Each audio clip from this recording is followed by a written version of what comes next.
Hi guys, आप लोग कैसे हैं। मैं मोहम्मद मिकाइल अंसारी और आप लोगों का मेरे इस यूट्यूब चैनल स्टडी मित्र मिकाइल में वेलकम है। जैसे कि दोस्तों हम लोगों ने शुरू किया है how to translate into English, जो कि ट्रांसलेशन की बहुत ही अच्छी बुक है जो हमें हिंदी से इंग्लिश में ट्रांसलेट करने सिखाता है दोस्तों, और ये आर.पी. सिन्हा के द्वारा लिखा गया है।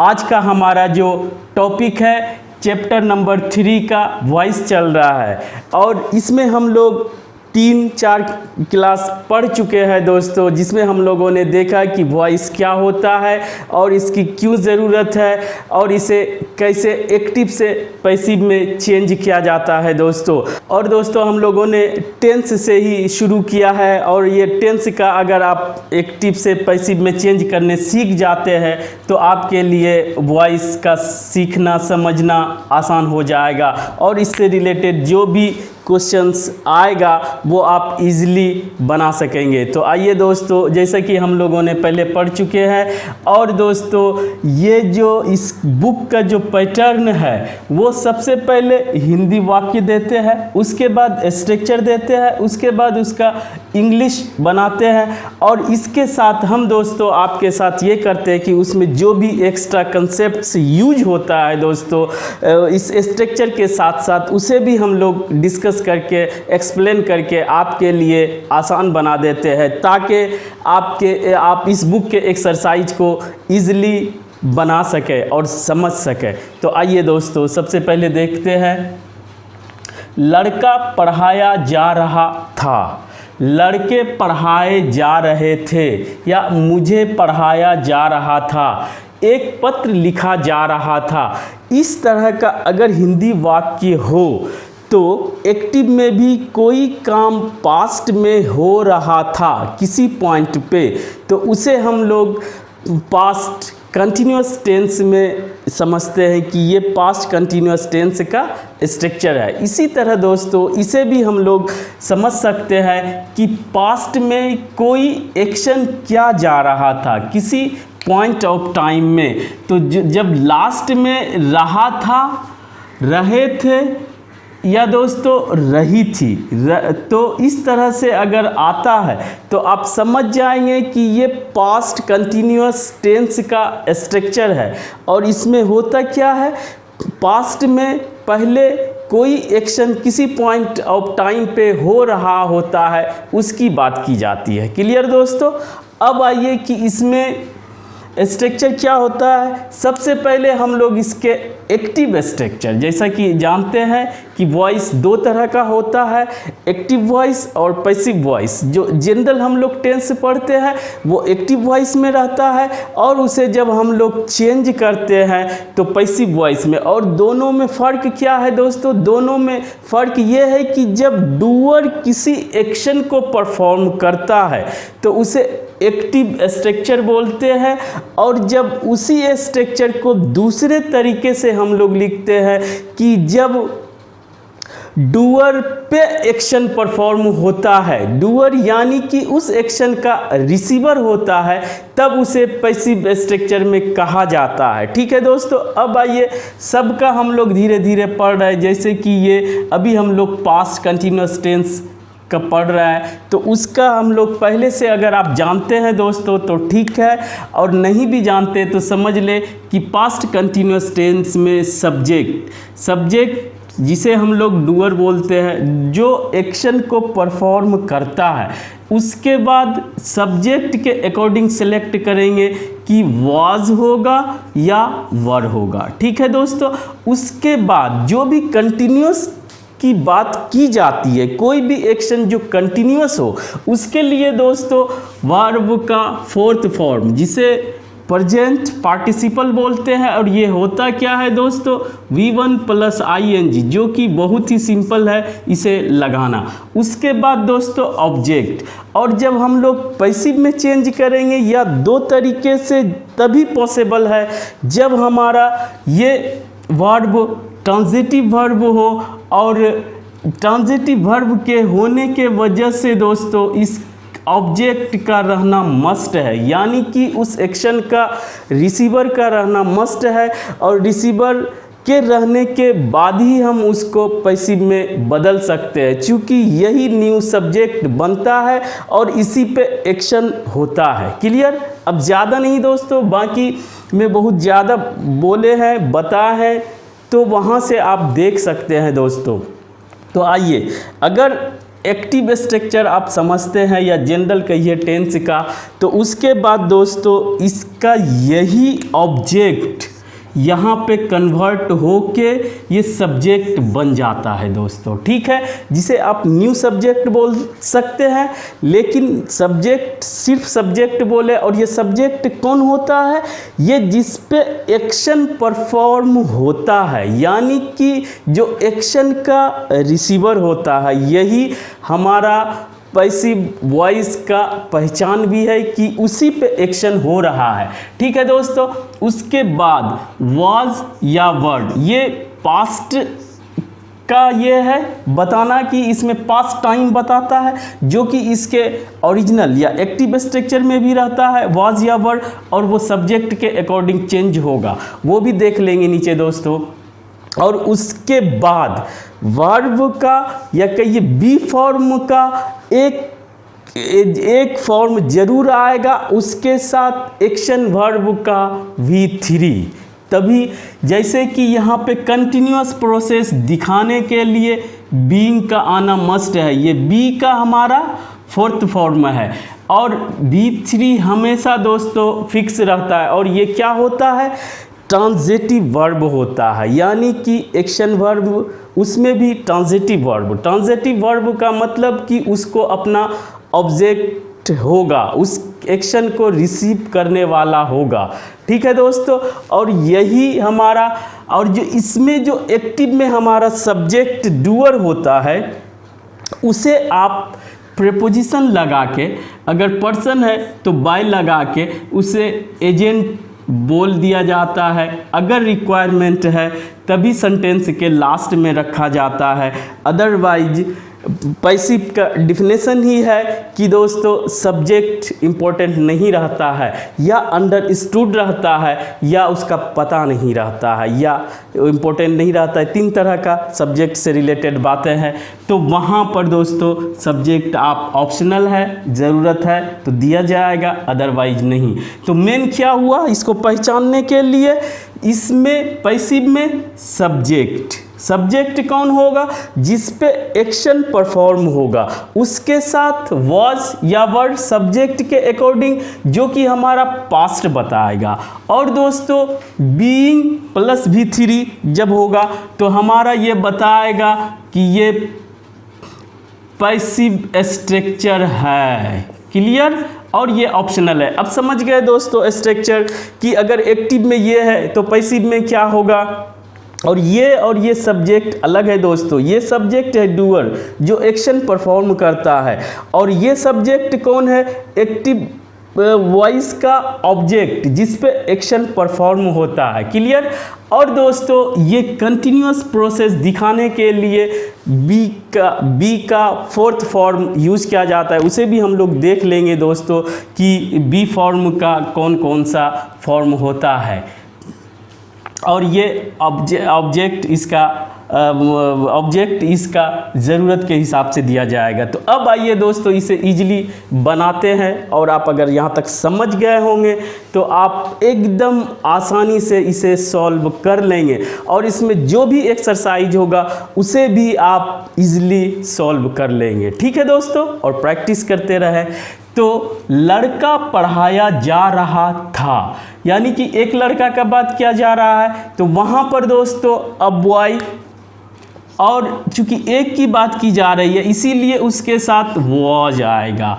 और दोस्तों अब बॉय वॉज अगर कहे तो एक लड़का था, और बीइंग अगर बीइंग लगा दिया जा रहा है तो समझिए कि बॉय के साथ कोई एक्शन हो रहा था, कंटिन्यूअस प्रोसेस, और वाज हमारा पास्ट टाइम बता रहा है। तो इतना से आप समझ सकते हैं कि कोई कंटिन्यूअस प्रोसेस हो रहा था, और वो क्या प्रोसेस था? एक्शन था हमारा V3 टाउट, पढ़ाने का काम। आप जानते हैं कि टीच मीन्स पढ़ाना, टीच का V2 V3 टाउट होता है। ठीक है दोस्तों, तो इस तरह से क्या हुआ, लड़का पढ़ाया जा रहा था, यानी कि लड़का कोई एक्शन नहीं परफॉर्म कर रहा था, लड़का पर ही एक्शन हो रहा था, या उस एक्शन का रिसीवर ये लड़का ही था, यही पैसिव होता है दोस्तों।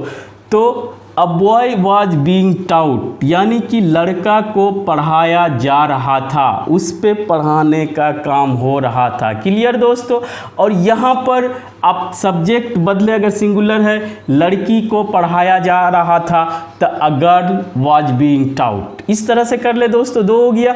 अब अगर दूसरे की बात करते हैं, लड़के पढ़ाए जा रहे थे, तो उसमें दोस्तों लड़के का आप जानते हैं बॉयज़, और दोस्तों या तो वॉज आएगा या वर आएगा। अगर सिंगुलर रहे तो हमारा वॉज आएगा, और अगर प्लूरल रहे, एक से ज़्यादा रहे, तो वहाँ पर दोस्तों वर आएगा। इसे वेयर ना पढ़े, इसे वर पढ़े। ठीक है दोस्तों, बॉयज़ वर बीइंग, इतना से आप समझ गए कि पास्ट में कोई एक्शन हो रहा था इस सब्जेक्ट पर, और इस सब्जेक्ट पर कौन सा एक्शन हो रहा था, पढ़ाने का। ठीक है दोस्तों। तो आप अगर ये देखते हैं, मेन सब्जेक्ट जिस पे एक्शन हो रहा है उसके साथ अगर हेल्पिंग वर्ब है तो वो, उसके बाद बी फॉर्म के साथ V3, और इतना देखने के बाद आप समझ जाएंगे कि किस स्ट्रक्चर का ये पैसिव वॉइस है। जैसे यहाँ से आप दोस्तों देख लेंगे कि ये सब्जेक्ट और इसी पे एक्शन हो रहा है, वाज, यानी पास्ट की बात कर रहा है, और बीइंग आ गया, बीइंग प्लस V3, तो समझ जाएंगे कि ये बी प्लस V3 का मतलब कि पैसिव स्ट्रक्चर और पास्ट का। तो इतना से समझ जाएंगे। तो इस तरह से दोस्तों कंटिन्यूअस प्रोसेस हो रहा है, और इसे हम लोग बोलेंगे पास्ट कंटिन्यूअस टेंस का पैसिव स्ट्रक्चर। क्लियर।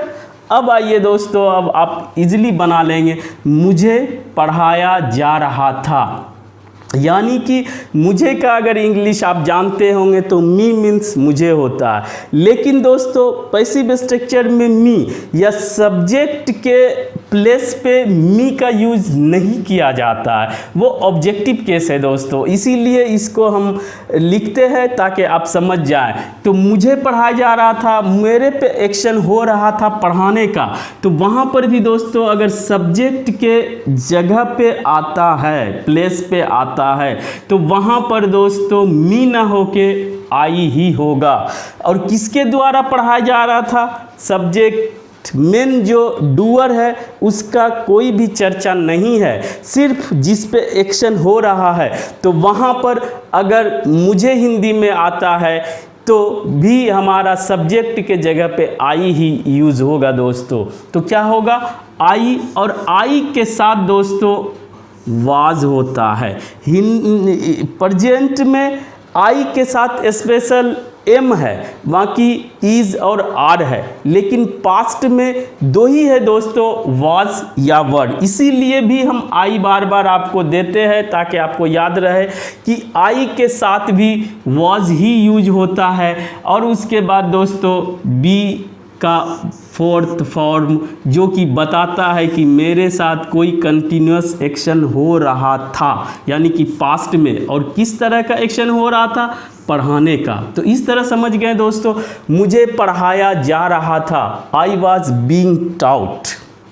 और दोस्तों चौथा, एक लेटर लिखा जा रहा था, लेटर लिखने का काम हो रहा था, किसके द्वारा हो रहा था ये क्लियर नहीं है या पता नहीं है। इस तरह के बहुत से सिचुएशंस आते हैं जिसमें डूअर का पता नहीं होता है या अंडरस्टूड होता है कि सब लोग जानते हैं, या दोस्तों डूअर को छिपाया जाता है या छिपाना पड़ता है, या दोस्तों डूअर से ज़्यादा एक्शन इम्पोर्टेंट हो जाता है, तो वहाँ पर पैसिव स्ट्रक्चर का यूज किया जाता है। जैसे इसमें हमारा लेटर किसके द्वारा लिखा जा रहा है वो नहीं पता है, तो वहाँ पर हम जिस पे एक्शन हो रहा है उसी से यूज करेंगे। अ लेटर वॉज, चूँकि एक की बात की जा रही है, बीइंग, यानी कि एक लेटर लिखने का काम किया जा रहा था। एक लेटर रिटेन मीन्स इस पे एक्शन किया जा रहा था, तो क्या होगा, अब एक पत्र लिखा जा रहा था, a letter was being, letter पे एक्शन हो रहा था, किस तरह का, लिखने का। तो क्लियर दोस्तों कि कोई भी एक्टिव को पैसिव आप इजीली बना सकते हैं। टेंस के स्ट्रक्चर को आप पैसिव में कन्वर्ट कर सकते हैं दोस्तों। और इसमें जो एक्स्ट्रा दो चीज़ यूज हुआ उसे हम लोग देख ले कि आई हो, चाहे वी हो, चाहे यू हो, चाहे दे हो, या प्लूरल नाउन। आप जानते हैं काउंटेबल नाउन दो तरह का, एक जिसे काउंट कर सकते हैं, जब काउंट कर सकते हैं तो उसमें एक की बात की जाएगी या एक से ज़्यादा की बात की जाएगी। तो अगर एक से ज़्यादा की बात यानी कि दो या दो से ज़्यादा अगर बात की जाए जैसे बॉयज, तो वहाँ पर दोस्तों वर्ड यूज करेंगे। इतना सब्जेक्ट अगर आप देखते हैं तो आप वर्ड यूज करेंगे दोस्तों। क्लियर। और इस स्ट्रक्चर पास्ट कंटिन्यूअस टेंस के लिए बीइंग प्लस V3 अगर आता है तो समझिए कि ये पैसिव स्ट्रक्चर है, किसका, पास्ट कंटिन्यूअस टेंस का। और दोस्तों ये V3 क्या होगा, ट्रांजिटिव एक्शन वर्ब, यानी कि ट्रांजिटिव एक्शन वर्ब होगा तभी उसका ऑब्जेक्ट आएगा और तभी आप इसे पैसिव में कन्वर्ट कर सकते हैं। क्लियर। उसके बाद दोस्तों आपका जो भी आए वो अलग बात है। अब आइए दूसरे कंडीशन कि वाज किसके साथ होता है, ही, शी, इट, सिंगुलर नाउन, या एक की बात की जा रही हो काउंटेबल नाउन तो वो सिंगुलर नाउन, या दोस्तों एक से अगर ही और सी या इट को साथ में यूज किया जा रहा है एंड लगा के, तो वहाँ पर दोस्तों जब एक से ज़्यादा हो जाए तो भी वहाँ पर वर्ड यूज करेंगे। ठीक है दोस्तों। क्लियर। और अनकाउंटेबल नाउन, अनकाउंटेबल नाउन जिसे कि काउंट नहीं किया जा सकता है उसे भी एक माना जाता है, उसके साथ पास्ट में वाज का यूज करेंगे दोस्तों। और ये सिंगुलर नाउन हो, सिंगुलर नेम हो, जैसे कि अ बॉय, तो ये या अ लेटर, इसके साथ आप वाज यूज करेंगे। और बीइंग V3 हमारा बताएगा पैसिव स्ट्रक्चर। और पैसिव स्ट्रक्चर किसका, इतना से पता चल जाएगा, कंटिन्यूअस प्रोसेस जो कि पास्ट में हो रहा था। क्लियर दोस्तों। अगर इतना समझ गए तो बी फॉर्म भी हम लोग देख लेते हैं कि हम लोग एक्शन वर्ब का फॉर्म देखें। जब जानते हैं कि वर्ब का 5 फॉर्म होता है और उसी तरह से दोस्तों बी का भी 5 फॉर्म होता है, और यही बी फॉर्म के साथ V3 यानी पास्ट पार्टिसिपल अगर आता है तो वो हमारा पैसिव स्ट्रक्चर बताता है। तो ये भी देख ले दोस्तों ताकि आपका रिवीजन हो जाए। तो बी फॉर्म पहला में दोस्तों बी खुद आता है, जिसे प्रेजेंट फॉर्म बोले या बेस फॉर्म बोले, और उस इज आएगा दोस्तों या आर आएगा, ये सिंगुलर के लिए, ये प्लूरल के लिए, वो हम लोग कर चुके हैं दोस्तों। और पास्ट में वाज या वर, पास्ट फॉर्म जो अभी हम लोग पढ़ रहे हैं दोस्तों। और इसका B3 BEEN बीन, जो कि वर्ब का 3rd फॉर्म जिसे पास्ट पार्टिसिपल बोलते हैं दोस्तों, ये यूज होता है परफेक्ट टेंस में।